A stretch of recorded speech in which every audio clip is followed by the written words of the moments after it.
de regreso en este especial de prensa, Plebiscito 2020 en Iquique Televisión, y vamos a continuar, ¿cierto?, con las conversaciones, con las entrevistas que hemos sostenido durante la tarde. Estamos en vivo y en directo, son las 8:30 y ya se están comenzando, ¿cierto?, a saber los resultados. Tenemos acá unas cifras de Radio Vivo Vivo, son solamente 38 mesas escrutadas y tenemos el apruebo 3.682 votos y el rechazo 1.233, 74.9% versus un 25.1%, prácticamente 3/4 de la votación, ¿cierto?, por el apruebo. Y vamos a conversar de inmediato. Habíamos contactado esta entrevista con Antonia Santos, quien es cientista política, ¿cierto?, durante mucho tiempo en nuestra ciudad, y siempre es un gusto conversar con ella. Antonia, ¿cómo estás? Buenas noches. Hola, buenas noches. Sigo en Iquique, ¿eh? Yo digo, ¿Sigues en soy, Iquique? claro, vinculada a Iquique. Yo digo, soy Sí, chilena y nortina. sí, por supuesto. Oye, Antonia, bueno, partamos, cómo has visto este día? La verdad que habían hartas aprensiones respecto a si la gente iba a votar o no, ¿cierto? Estaba este tema de la pandemia que a todos nos asusta un poco, pero pareciera que hubo bastante participación y más de la que se tenía presupuestada. Cuéntanos un poco cómo lo viste tú. Sí, bueno, se ha visto una alta participación y yo creo que se han visto variaciones también importantes en cuanto a la participación, ¿no? Se ha visto un sector que era el que más se abstenía, era el sector de los jóvenes, y ha habido una afluencia muy importante de los jóvenes, y también creo que hay una diferencia territorial y social también importante.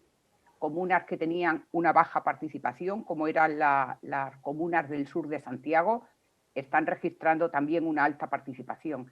Y yo creo que que constatar ese hecho va a ser muy significativo a la hora de ya empezar a ver proyecciones de esos resultados, ¿no? Sí. Sí, da la impresión, ¿cierto?, que hay ciertos sectores de la población que antes no votaban o generalmente el voto voluntario, pero que ahora sí se sintieron motivados, y eso tiene una, porque significa que sí se sienten interpelados por cambios importantes en nuestro país que van más allá, digamos, de cómo se cambia un diputado, un senador, ¿cierto?, un alcalde. Claro, efectivamente también han sido los jóvenes. El cambio ha tenido también una participación, yo diría, imprescindible, ¿no? De estos jóvenes que han movido o que se han posicionado muy claramente frente a este cambio, y uno de los temores que había era si estos jóvenes estaban ahí o no estaban ahí con la política, ¿no? Y verdaderamente la democracia les interesa, pero nos están diciendo que es otro tipo de democracia la que les interesa, ¿no? Así que, bueno, yo creo que todos contentos. Se han podido realizar las elecciones de manera muy tranquila, dentro de un contexto de pandemia, que es muy difícil movilizar a tal cantidad de población, y yo creo que ha sido ejemplar y que se va a registrar como una elección compleja y ejemplar. Sí, siempre se ha señalado, Antonia, que nuestro país, ¿cierto?, tiene una cultura cívica bastante importante en América Latina, que siempre ha quedado demostrada, y más allá, ¿cierto?, de la desafección que tiene la gente con los políticos, entre comillas, pareciera que el sistema sigue siendo una fortaleza nuestra, en el sentido de creer que a través del voto, ¿cierto?, y a través de las instituciones democráticas se pueden resolver los conflictos. ¿Sí? Y eso que señalas es importantísimo, sobre todo de cara a lo que es el discurso del miedo, al discurso de que nos vamos a convertir en ejemplos que han puesto de otros países que tienen historias políticas muy diferentes a las chilenas, y que, como tú dices, efectivamente tienen otra cultura política. Nos guste más o nos guste menos, los partidos políticos en una democracia representativa son importantes, más importantes de lo que nos parece, sobre todo a la hora de poder conducir estos procesos, ¿no? Y van a ser significativamente importantes en lo que se viene para adelante. Por tanto, yo creo que efectivamente esa cultura cívica, que bueno, que en Chile también se ha ido debilitando en los últimos años, ¿no? es algo que hay que rescatar mucho, no solo en lo que se ha producido hoy, sino que es una cultura cívica que tiene que estar presente para los años venideros, unos años que necesariamente tienen que ser complejos. Hoy podemos cerrar una puerta, pero estamos abriendo una ventana, ¿no? Entonces, claro, no es que esto sea un punto final, sino que es un punto de inicio. Sí, y a propósito de eso, Antonia, respecto, digamos, del proceso que viene, hay muchas expectativas, ¿cierto? Hay también temores en parte de la ciudadanía, pero en general la gente tiene muchas expectativas de lo que puede ser una nueva constitución y generalmente pareciera que las expectativas están por sobre, digamos, lo que efectivamente es una carta fundamental que tienen que ver también con leyes, ¿cierto? Tienen que ver con instituciones, con reformas importantes en el país, con refundaciones, incluso se ha hablado, en el caso de la policía y de otras instituciones. Por lo tanto, ¿cómo ves tú las expectativas que tiene la población versus lo que realmente se va a poder hacer durante este tiempo que va, ¿cierto? Se va a conversar, los constituyentes tienen que empezar a ponerle líneas, ¿cierto? A escribir cada uno de los artículos de la nueva constitución. Bueno, yo creo que efectivamente la cultura política que hemos estado hablando antes de ella va a pesar a la hora de la configuración de lo que son las instituciones públicas en Chile. Es decir, a la hora de la permanencia de las mismas instituciones, pero posiblemente no varíen en el diseño, pero sí varíen sustantivamente en su contenido. Las constituciones yo siempre digo bueno, que son un acuerdo político dentro de una comunidad y somos nosotros los ciudadanos en ese acuerdo con las instituciones públicas los que les tenemos que dar vida a las constituciones. Las constituciones se tienen que vivir. Los años previos a que caiga una constitución, como los años posteriores a que se ponga en vigencia una constitución, son procesos complejos, ¿sí? Quiero decir, esto está la historia de todos los países que han transitado a la democracia o que han hecho cambios, nos demuestra lo que estoy diciendo. Pero dentro de esa complejidad, cuando hay un acuerdo y hay acuerdos claros, por ejemplo, aquí se ha dicho claro los problemas de salud, los problemas de la educación, los problemas de protección social, la marginalidad, el Estado subsidiario, quiero decir, te podía citar un montón, la ausencia de derechos, derechos económicos, sociales y culturales. Quiero decir que ya tenemos una batería muy amplia de decir qué es lo que tenemos y qué es lo que no queremos que permanezca en el país, ¿no? Entonces yo creo que ya hay unos puntos esenciales para empezar a establecer esos acuerdos, ¿no? Lo que tú has mencionado antes me parece que es un punto crucial y que inicialmente no le dimos la importancia que tiene, ¿no? Efectivamente, Chile calificaba para señalar lo que era una transición política. Por una transición política, las Fuerzas Armadas se tienen que transformar necesariamente. Las Fuerzas Armadas y Carabineros en este país fueron intocables, ¿sí? Acordémonos de lo que eran los designados, pero es que cuando se llega al cambio constitucional del 2005 siguieron siendo intocables, ¿no? Quiero decir, hay ya muchos elementos y esta democracia que hemos tenido ya ha puesto en evidente que se puede tener un Estado fuerte, que se pueden tener instituciones firmes, pero que necesitamos mayor transparencia y necesitamos mayor calidad democrática. Y evidentemente tiene que haber un aprendizaje de todo eso y tenemos la oportunidad ahora de registrarlo como tal. Queremos algo diferente porque queremos algo mejor. Yo creo que lo vamos a lograr y yo creo que tenemos todo para ello. Falta todavía por ver los resultados. Yo creo que van a ir variando a lo largo de esta noche del conteo, pero creo que se va a dar efectivamente un cambio importante.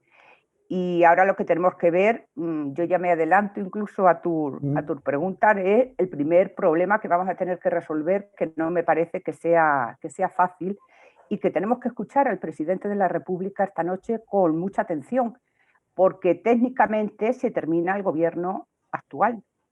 Quiero decir, en el momento que gane el apruebo, que el apruebo va a ganar, yo no tengo ninguna duda al respecto, tengo dudas sobre cómo se va a comportar, cómo se ha comportado el electorado respecto a asamblea constituyente o mixta. Ahí puedo tener dudas, pero lo que está claro es que va a haber ese cambio. Eso le quita un pie de legitimidad muy importante a lo que es el gobierno, que tiene que gobernar bajo una vieja institucionalidad donde los ciudadanos dicen ya no queremos esto, ¿no? Entonces yo creo que se viene un año difícil donde gobernar va a ser difícil y administrar va a ser también difícil, ¿no? Sí, se ha señalado bastante este tema, ¿cierto?, que tú acabas de tocar, y las dificultades que va a tener el gobierno para llegar a buen puerto, digamos, y poder entregar, ¿cierto?, al mandatario que sigue, digamos, el año 2022, en marzo, ¿cierto?, es el cambio de mando, porque evidentemente la ciudadanía, ¿cierto?, ya está empoderada, va a seguir más empoderada todavía con estos resultados, y van a esperar cambios sustantivos. Se habla, por ejemplo, de una reforma de pensiones que está ahí stand-by, ¿cierto?, la discusión, los famosos 6 puntos, esto que 3 podrían ser, ¿cierto?, de cotización individual y 3 puntos podrían ser de pilar solidario. Hay ahí toda una discusión que todavía no se ha zanjado. Probablemente las cifras tampoco dan, digamos, ¿cierto?, aumentar en un 60% los fondos previsionales tampoco te van a solucionar el problema. No está, digamos, con las expectativas de la gente. La gente no quiere que tu pensión de 100 suba a 160.000 pesos, quiere que tu pensión, no sé, sea digna, digamos, y digno acá en nuestro país probablemente sean 400, 500.000 pesos como pensión básica. Entonces, evidentemente el gobierno va a tener bastantes problemas para conducir, ¿cierto?, el país hasta que termine este gobierno, por lo menos, digamos. Y vienen muchas elecciones, además, Antonia, ¿cierto? Porque hay elecciones, tenemos, no sé si son 8 o 9 elecciones, 7 elecciones las que vienen, y bueno, en cada una de esas oportunidades la gente se va a querer manifestar. ¿Cómo ves, cómo maneja este gobierno con un ministro del Interior, además que probablemente, ¿cierto?, si los votos se alcanzan, llegue hasta aquí su mandato, haya que poner otro ministro? O sea, está bastante complicado el presidente Piñera. Sí, sí, efectivamente. Bueno, y porque ya gobernar va a tener otro sentido completamente distinto.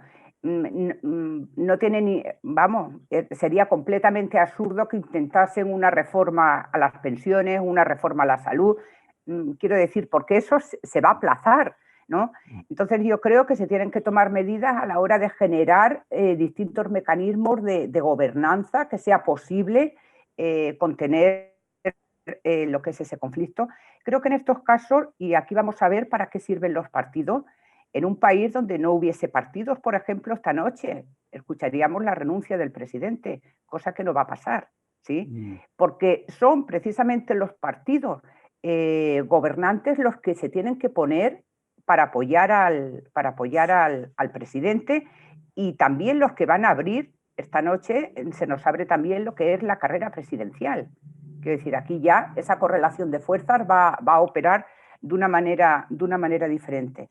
Así que bueno, yo creo que son los partidos de gobierno los que van a tener un gran protagonismo, y bueno, y serán, bueno, yo creo que se nos viene un año, ¿cómo podía decir? Muy dinámico, muy activo, donde precisamente tendremos que contener lo que es las diferencias y el conflicto, y empezar a andar, marca abrir, ¿no?, ese camino hacia un Chile mejor, sí. Por último, Antonia, un tema no menor, ¿cierto? El que viene es la elección de los convencionales, ¿cierto? De las personas que van a tener que hacer la Constitución. Y ahí, digamos, los partidos también van a jugar un rol importante, porque ellos tienen, ¿cierto?, la sartén por el mango en el sentido de quiénes van a ser los candidatos, a qué personas van a promover, ¿cierto? Y hay ahí un sentir de la ciudadanía, ¿cierto?, de que ojalá no sean los mismos de siempre, ¿cierto? Se dice mucho eso, y en ese sentido los partidos podrían tener, digamos, jugar un rol importante en la medida en que escuchen a la población y sean capaces, ¿cierto?, de promover y de poner candidatos que realmente den garantías, porque esto no estamos hablando de jugar al corto plazo, no estamos, ¿cierto?, moviendo un peón, un alfil en el tablero, estamos jugando ¿cierto? En largo plazo, porque esto tiene que ver con las futuras generaciones, tiene que ver con nuestros hijos, con nuestros nietos, cómo tenemos un clima de convivencia social distinto, ¿cierto? Mejor, para que todo el país sea mejor. Entonces, los partidos van a jugar un rol clave, ¿cierto? Y poder canalizar las demandas de la ciudadanía de incorporar nuevos rostros. ¿Qué te parece esa situación? Esto si el rostro es nuevo, si es viejo, si está gastado, si no está gastado, una constituyente, sea mixta o no sea mixta, es una confluencia de fuerzas y tiene que ser lo más plural posible, ¿sí? Sería, o sea, sería justo, diría yo, pero además sería, o sea, es un acto de justicia social, es un acto también de justicia distributiva, ¿no? El hecho de que, bueno, se aprobase lo que es la Asamblea Constituyente y que hubiese paridad. Eso es inédito en el mundo. Ninguna constitución se ha regido bajo esa fórmula, ¿no? Pero no cabe duda que quienes conformen la Asamblea van a ser elegidos democráticamente, ¿no? Y en ese sentido, pues debe de haber de todo. Debe de haber ya políticos con experiencia y debe haber ciudadanos que no tengan ninguna experiencia. Debe haber profesionales como debe haber personas que no sean profesionales. Quiero decir, la representación, cuanto más plural sea, muchísimo mejor. De lo que se trata, yo diría, es de romper un poco en Chile lo que es la hegemonía de ciertas élites políticas y económicas que son las que redactan nuestros acuerdos de convivencia político. Y lo que hoy se abre precisamente es eso, mecanismos plurales de representación y de acuerdo que no dependan de determinados grupos. Y es la primera vez en Chile que van a hacer una constitución de esa manera. Entonces, claro, yo creo que no dimensionamos que nos ponemos en lo que son nuestros deseos a partir de lo que son nuestras necesidades, ¿no? Y no somos capaces de valorar suficientemente lo que estamos haciendo. Pero ese proceso que vamos a abrir, y en esto sí me gustaría insistir mucho, no es solamente una exigencia que nosotros le ponemos a los partidos políticos, es un proceso exigente para cada uno de nosotros en nuestra calidad de ciudadanos y de ciudadanas. Quiero decir, ¿qué aportamos cada uno de nosotros a este proceso? ¿Sí? Si voy a seguir cabreado, si voy a seguir criticando todo, si voy a despotricar con todo, o tengo un afán de ver al otro y colaborar con el otro. No se puede construir un nuevo acuerdo, por así decirlo, sin reconocer al otro y sobre todo sin reconocer la diferencia. Eso es lo más importante en un acuerdo político. No tanto lo que yo pienso, sino cómo soy capaz de llegar a un equilibrio, a un acuerdo, a una conformación de convivencia con el que es distinto a quien soy yo, ¿no? Pero si no, la política no tiene ningún valor, evidentemente. Sí, qué importante lo que señala al final Antonia, ¿no? Eso es muy relevante, ¿cierto? Hay que tener claro que para construir acuerdos, ¿cierto? Hay que saber también ver la posición del otro, ¿cierto? Analizarla y ceder, ¿cierto? Cuando uno siente que esa posición tiene un valor. Y eso es muy importante porque es la única manera de encontrar acuerdos. Queremos agradecerte que nos haya acompañado en esta noche, ¿cierto? Están recién conociéndose las cifras y les vamos a ir comentando a nuestros televidentes. Antonia Santos, una vez más, un agrado contar contigo. Gracias a vosotros. Muchas que todo gracias, vaya bien. Que esté muy bien. Buenas noches, chao. Chao, chao. Bueno, nosotros, ¿cierto? Vamos a continuar con nuestro programa. Tenemos algunas cifras importantes en este minuto, ¿cierto? Ya los resultados del CERVEL señalan que el apruebo tiene un 77,8% y tenemos el rechazo un 22,2%, o sea, se están subiendo las cifras, estábamos con 75-25, ahora estamos 78 prácticamente 22, con un total de votos de 78.472 votos contabilizados, y eso también da cuenta, ¿cierto?, de la tendencia clara del apruebo, que es lo que ya se había señalado previamente con las votaciones en el extranjero. Ahora vamos a ir a una entrevista, ¿cierto?, con Bernice Pontilla, que es una chilena que está en Canadá y que la realizó nuestra colega Andrea Ramos. Vamos a la entrevista y ya estamos de regreso con ustedes.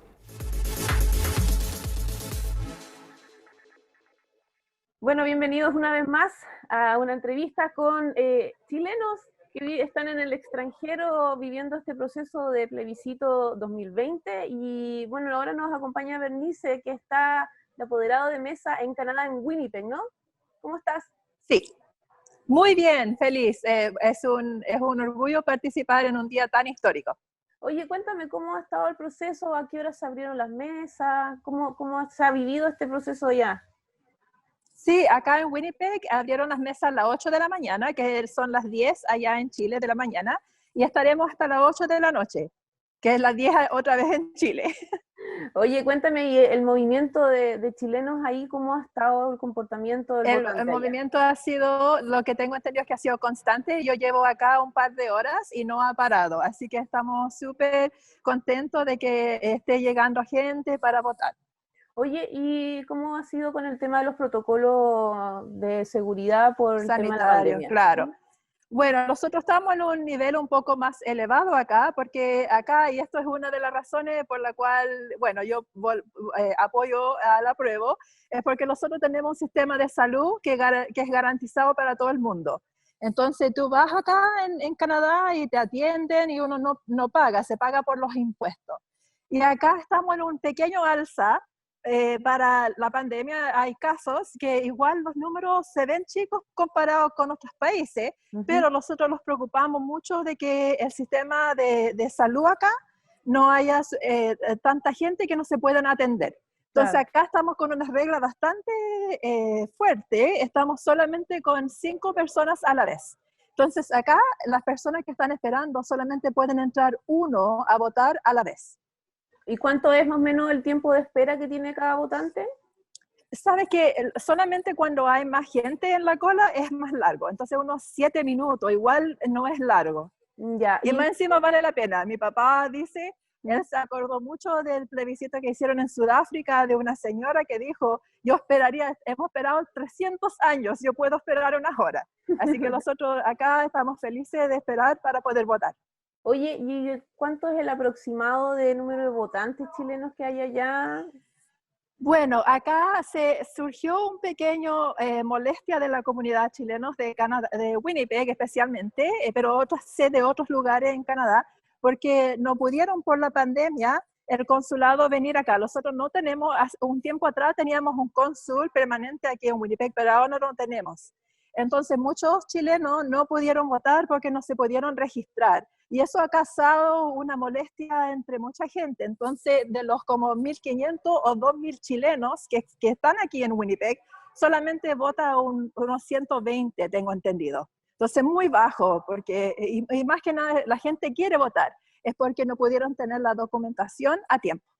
¿Y la comunicación allá para poder llegar también a los votantes chilenos que viven ahí, cómo es? ¿A través de redes sociales? Sí, las redes sociales, acá nosotros tenemos 2 asociaciones de chilenos y ellos han estado informando a la gente, los que pudimos votar para la elección presidencial, la última, pudimos votar ahora.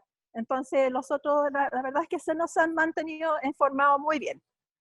Oye, ¿y cómo se vive, o sea, cómo se vive el ambiente ahí también? ¿Cómo se siente el ambiente de los chilenos viviendo este plebiscito yo creo después de tantos años? Sí, estamos felices de poder apoyar a nuestras familias, porque muchas veces hay personas en Chile que no entienden, nos dicen que por qué los de afuera votan. Pero la verdad es que nosotros todos tenemos familia en Chile aún, y nosotros queremos que ellos tengan lo que nosotros tenemos acá en Canadá, que es educación, salud y pensiones dignas. Entonces eso para nosotros es súper importante, para ellos también. Y los emociona. La verdad es que uno está emocionado de poder ayudar para que eso pueda ser así. Eso mismo, bueno. Y también puedo decir una anécdota, que yo creo que estamos un poco celosos porque hemos visto cómo han podido celebrar los chilenos en Nueva Zelanda, en Australia, y nosotros por la pandemia no podemos. Así que todo el mundo aquí está diciendo que vamos a celebrar en un par de semanas más. Ah, perfecto. Cuando podamos. Perfecto. Yeah. ¿Se vive sí ese ambiente entonces también de entre nostalgia? De mucha esperanza y alegría. Esperanza, perfecto. Oye, bueno, esperanza y alegría. Tú vas a estar ahí hasta que cierre entonces las mesas, ¿no? Ese es el plan. Si no llega, porque solamente puede haber un apoderado a la vez, entonces voy a tener que ver si llega otra persona de otro partido. Por supuesto, nosotros acá si estamos todos juntos en el apruebo. Así que si llega otra persona, va a estar esa persona, pero si no, yo voy a estar ahí para el conteo y estoy muy feliz.